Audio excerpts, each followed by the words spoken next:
মান ক্বারাআল কুরআনা ফাস্তাযহারাহু ফাহাল্লা হালালাহু ওয়া হাররামা হারামাহু আদখালাহুল্লাহুল জান্নাহ ওয়া শাফাআহু ফি আশরাতিন মিন আহলি বাইতিহি কুল্লুহুম ক্বাদ ওয়াজাবাত লাহুন নার আও কামা ক্বালান নবী সাল্লাল্লাহু আলাইহি ওয়াসাল্লাম।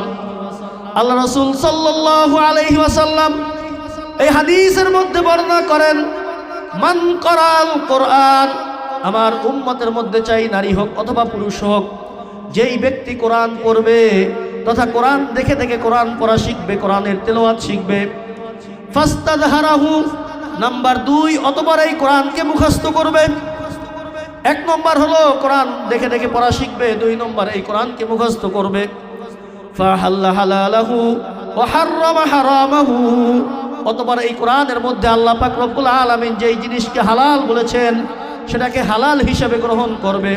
ওয়া হাররামা হারামাহু, এবং আল্লাহর রাসূল সাল্লাল্লাহু আলাইহি ওয়াসাল্লাম বলেন, আল্লাহ পাক রব্বুল আলামিন এই কোরআনের মধ্যে যেই বিষয়কে হারাম বলেছেন ওই কোরআনের পাঠক ওই হারামকে হারাম হিসাবে গ্রহণ করবে, অর্থাৎ হারামকে পরিত্যাগ করবে। যদি এই 3 গুণ কোনো বান্দা বান্দি অর্জন করতে পারে, নাম্বার 1 কোরআন দেখে দেখে পড়া শিখলো, নাম্বার 2 সে কোরআনকে মুখস্থ করলো, নাম্বার 3 কোরআনের তর্জমা ব্যাখ্যা বুঝে ওই কোরআনের হালাল হালাল হালাল হারাম জেনে হালালকে হালাল হিসাবে গ্রহণ করে হারামকে হারাম হিসাবে বর্জন করলো। যদি এই গুণ কোনো বান্দা বান্দি অর্জন করতে পারে, আল্লাহ পাক রব্বুল আলামিন তার জন্য 2 ধরনের পুরস্কার রেখেছেন। বলেন কয় ধরনের পুরস্কার? কয় ধরনের পুরস্কার? 2 ধরনের পুরস্কার রেখেছেন। নাম্বার 1, এই কোরআনের পাঠক, কোরআনের অনুযায়ী যেই ব্যক্তি আমলকারী, কোরআনের মধ্যে যেই বর্ণনা আছে, যেভাবে বর্ণনা আছে এভাবে যদি কোনো ব্যক্তি আমল করে দুনিয়া থেকে বিদায় নিতে পারে, আল্লাহ পাক রব্বুল আলামিনের রাসূল বলেন আদখালাহুল্লাহুল জান্নাহ। সুবহানাল্লাহ বলি। আল্লাহ রাসূল বলতেছেন এই কোরআনের পাঠক যে কোরআন অনুযায়ী আমল করে আল্লাহ পাক রব্বুল আলামিন তাকে কিয়ামতের দিন সরাসরি জান্নাতে প্রবেশ করাবেন। সুবহানাল্লাহ।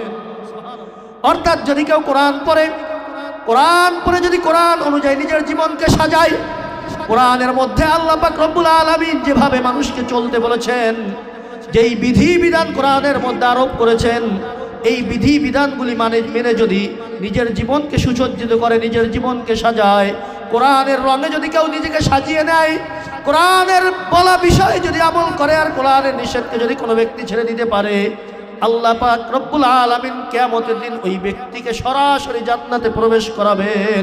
সুবহানাল্লাহ। শুধু তাকে জান্নাতে প্রবেশ করাবেন এতটুকু নয়, শুধু ওই কোরআনের পাঠককে, কোরআন অনুযায়ী আমলকারী ব্যক্তিকে জান্নাতে প্রবেশ করাবেন এতটুকু নয়, বরং আল্লাহ রাসূল বলতেছেন ওয়াশাফাহু ফি আশরাতিন মিন আহলি বাইতিহি কুল্লুহুম ক্বাদ ওয়াজাবাত লাহুন নার। সুবহানাল্লাহ।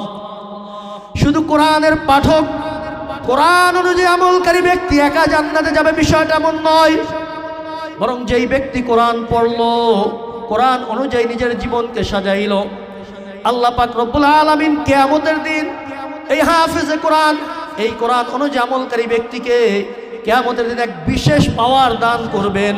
কি পাওয়ার দান করবেন? আল্লাহ রাসূল বলতেছেন ওয়াশাফাহু ফি আশরাতিন মিন আহলি বাইতি, ওই হাফেজে কোরআন যে কোরআন অনুযায়ী নিজের জীবনকে সাজিয়েছে, কোরআনের বিধি বিধান নিজে পালন করেছে, কোরআনের নির্দেশ যে পালন করেছে, কোরআনের নির্দেশ অনুযায়ী যে জীবন গঠন করেছে, কোরআনের নির্দেশ অনুযায়ী যে নিজের জীবন সাজিয়েছে, নিজের পরিবারের জীবন সাজিয়েছে, ওই কোরআন অনুযায়ী আমলকারী ব্যক্তিকে আল্লাহ পাক রব্বুল আলামিন এমন এক অধিকার কিয়ামতের দিন দিবেন, যেই অধিকার বলে, যেই অধিকারের কারণে ওই হাফেজে কোরআন, ওই কোরআনের অনুযায়ী আমলকারী ব্যক্তি তার পরিবারের মধ্যে এমন 10 জন ব্যক্তির সুপারিশ করবেন।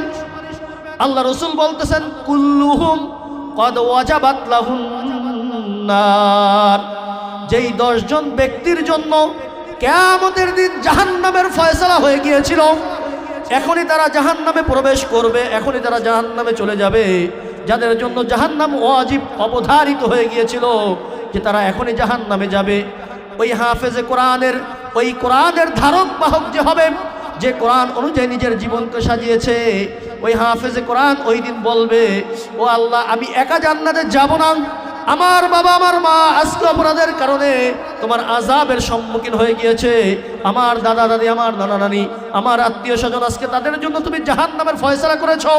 দুনিয়ার মধ্যে তারা আমার পড়ালেখার জন্য অনেক কষ্ট করেছে, তারা আমার পড়ালেখার জন্য অনেক কষ্ট করে অর্থ যোগান দিয়েছে, তারা আমাকে অনেক কষ্ট করে মানুষ বানিয়েছিল, তারা অনেক কষ্ট করে আমাকে কোরআনে হাফেজ বানিয়েছে, অনেক কষ্ট করে তারা আমাকে আলেম বানিয়েছে। আজকে আমি একা জান্নাতে যাব না।